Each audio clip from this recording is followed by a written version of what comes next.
Hey guys, it's Megan. Welcome back to my channel. So my house lighting is horrible right now. It's kind of cloudy out, so I decided to just go outside. The kids are napping, so it's the perfect time. I hope you watched my egg retrieval video. If not, go back and watch it. This is a little bit of what's happened since then. Okay, so I'm going to tell you what happened after the egg retrieval, which was my polyp removal. So I had a polyp removal surgery scheduled, and this was because on a scan of mine, polyps showed up in my uterus. So in order to move forward with IVF, we had to remove that or the multiple ones possible. It looked like it was one big one, but it could be multiple ones. We weren't sure based on the scan. So the reason they have that removed is because the uterus needs to be clear and free of anything so that the embryos have their very best chance to implant, because if you think about it, if there's polyps there, they're taking kind of the blood source and they're taking up the space, so the embryos don't really have anywhere to go. So it's very possible that on top of our male factor issues, that has been causing issues with us being able to get pregnant as well. So yeah, so let me tell you about our surgery, or my surgery, what happened. So I ended up going with a doctor that wasn't my IVF doctor for the surgery because my insurance didn't cover it through my IVF clinic. So I went into just a regular OBGYN, hired a doctor through that, and on the day of, we talked to the doctor, talked to the anesthesiologist. They had us in the kind of the back room where they're getting you prepped and putting your IV in and everything, and the doctor's telling me, you know, she's done this thousands of times, it's super easy, 15-20 minute, procedure, super quick recovery, nothing to worry about. So I'm okay, that's fine, great.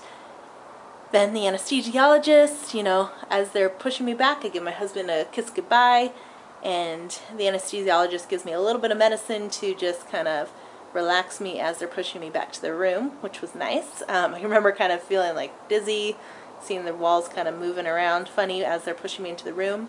When I get in there, the doctors all seem to be happy. The doctors, the nurses, anesthesiologist, all of them, talking happy, and the anesthesiologist looks at me and says, "Are you ready to go to sleep?" And I remember saying yes. And then the next thing I remember is waking up in the recovery room. So I'm in the recovery room, and my throat's really sore because they had used the, incubator or whatever they call it, breathing tube. And I had never had one of those before. With my egg retrieval, they didn't have to use that. So my throat was super sore, but I couldn't really talk, and I was super out of it still. I don't even think my eyes were open. And I overheard one of the nurses talking to the other, and I hear something, and it's kind of faint, and I'm not sure if I'm hearing it right, and I hear the words ruptured uterus. Yeah. I don't even know how to react to that time because I'm still so out of it. I don't even think I'm hearing right. I'm trying to stay calm and not really overthink it. And, the nurse is going about helping me, give me sips of water and ice chips, and just, talking to me and asking me my pain level, giving me medicine for my pain level. And then I hear her on the phone with my husband, and, says that he can come back. So he comes back, and his face is so solemn, like sad. I'm like, oh great, what happened? But again, I'm still too out of it, and I'm just like, "Hi, hon." And he asked me, "Have they told you what happened?" And I'm like, "I heard them say something, but nobody's talked to me." And so he told me, "Well, we'll just wait." And he's being super sweet and loving and taking care of me, and more so than normal. So I'm kind of worried, like, what's happening? Am I not able to have kids anymore? Did they explode my uterus? What's happened? No doctor comes back ever.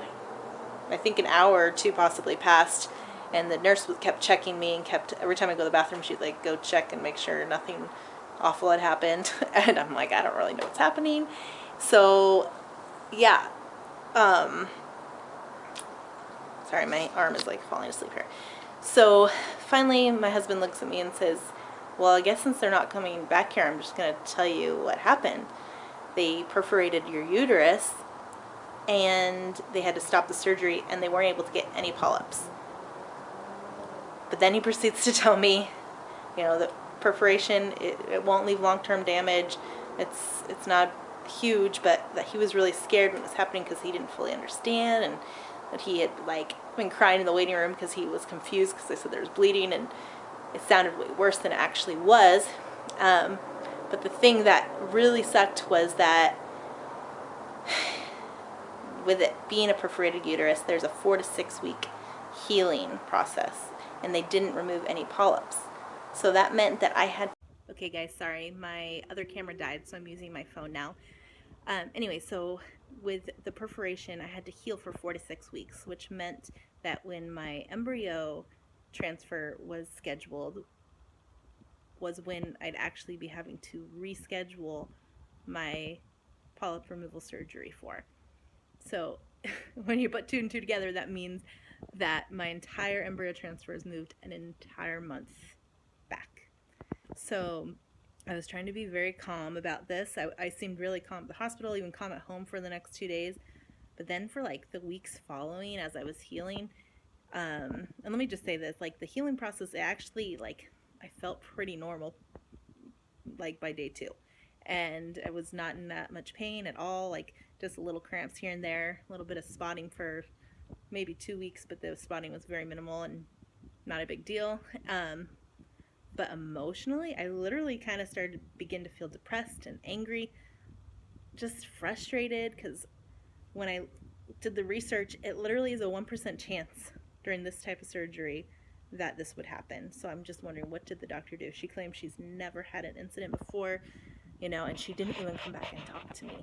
So that was really frustrating. She had talked to my husband in the waiting area, but she didn't come talk to me.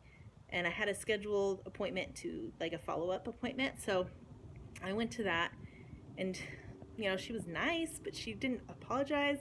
She just played it off like it was, like, yeah, it happens sometimes, you know, and I didn't know really how to react. I was very nice and polite and just, okay, thanks, yeah, we'll reschedule it. But I did not plan to reschedule it with her. So here is the good news. My doctor, through the IVF center, actually decided, you know, he was like, this should not happen. Like, yeah, it can happen, but it really shouldn't. He told me that as long as we can bill all the other stuff through the hospital, that he wouldn't charge for his part and he would do it for free. So that was like, made me cry when he told me that. And I felt so blessed to have such an amazing IVF doctor, and one that truly is compassionate, truly cares, and that would give up like his financial gain to help me. So that was truly amazing. And so I ended up scheduling it through him, and about 4 weeks later we did the surgery, and it was flawless. There was no issues. He printed out pictures, and there ended up being, like, my uterus was covered in polyps, like all over.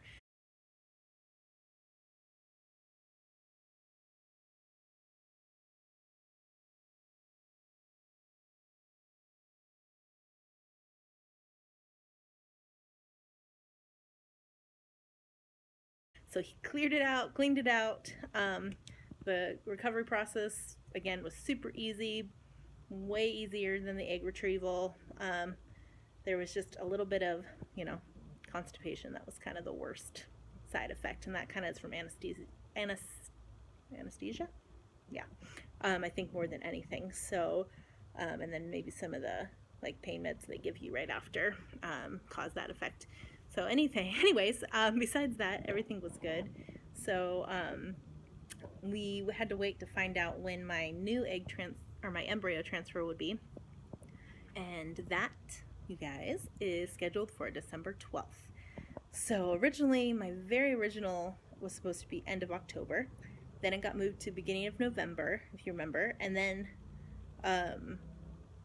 because of this whole polyp debacle, it got moved to December 12th. So I'm super excited. It's coming up, and I recently started the shots again for that. So there's some Lupron shots, and then in a couple of days I'll start estrogen pills. And then when it's like 5 days before my embryo transfer, I'm going to be starting progesterone shots. And those, I believe, I take for a while after, especially if I get pregnant. I just continue taking it for, I'm not sure how many weeks, but several weeks after. So anyways, that is what's going on. That's my update. Thanks for watching, you guys. I hope you're having an amazing day, And thank you so much for being a part of this journey and encouraging me, praying for me and our family. We love you guys. Bye.